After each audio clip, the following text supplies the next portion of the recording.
It is EconoChat Let's Talk Business with Mr. Daniel Steinman. Mr. Daniel Steinman, question rather is, where will this $4 billion Namibian come from? But you've answered it in so many ways that we understand, and it's very clear and simple. But also for the listeners out there who have specific questions, doesn't matter whether we have already discussed what we are discussing, but you can still come through with your questions, and I will then refer to Mr. Daniel Steinman. So you can send your questions to my personal email address, or my work email address rather. It is elsabe@energy100fm.com. ELSABE, elsabe@energy100fm.com. Elsabe, I'm very glad that you finally developed the confidence in me that you invite the listeners to send questions. I think you were under the impression that this old toppie doesn't always know what he's talking about. No, not at all.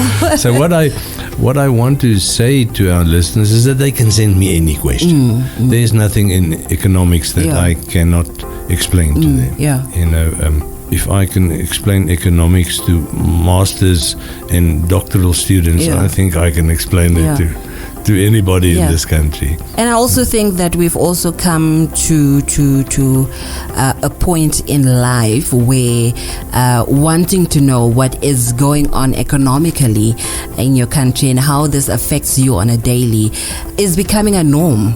I think especially with the youth, they would like to know, and I think this platform that we are creating right here is very educational. It's very informative, and like I said previously, and I will continue to say that a lot of people actually come through to say that they appreciate the sessions and they appreciate these type of conversations because it's needed.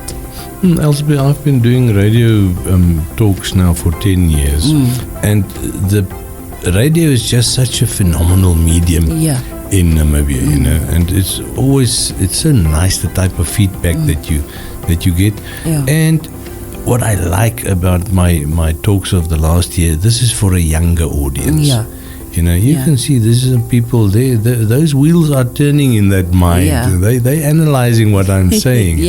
Because most people don't really give a damn about economics. You know, they don't even worry about their own check account. They don't. They want to collect a salary, and then they want to have a nice life. They don't even look at their pay slips. But Elsabe, it's my mission to always make economics interesting. You know, and to by the way that I explain the complicated stuff, to let people realize that whatever they do in life, economics is part of it. You know, it's the underlying foundation of their entire life. I'm very fond of saying that if you start analyzing the economy, you are benchmarking or quantifying philosophy, and then people look at me, you know, like this, or what exactly do you mean? And then I explain to them, the economy is about your values, but not good or bad or right or wrong.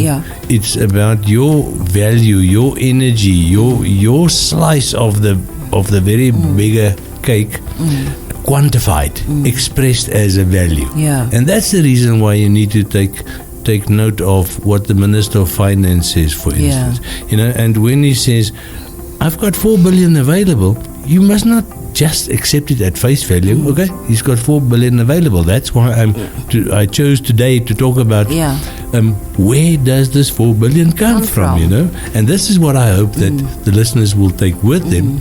The answer that we have at this point is a 50% answer. We at the midway mark, we know we are good for half of that value. And it's not unreasonable to expect that for the second half, from October to March next year, there will be another 2 billion. So that eventually there will be a little bit more than the promised 4 billion to make it easier for the minister to raise the expenditure ceilings so that the ministries can function more efficiently. Okay. And with that said, Mr. Daniel Steinman, once again, thank you so much for coming through and sharing your knowledge with us. And let me also say goodbye to everyone listening. Till next time.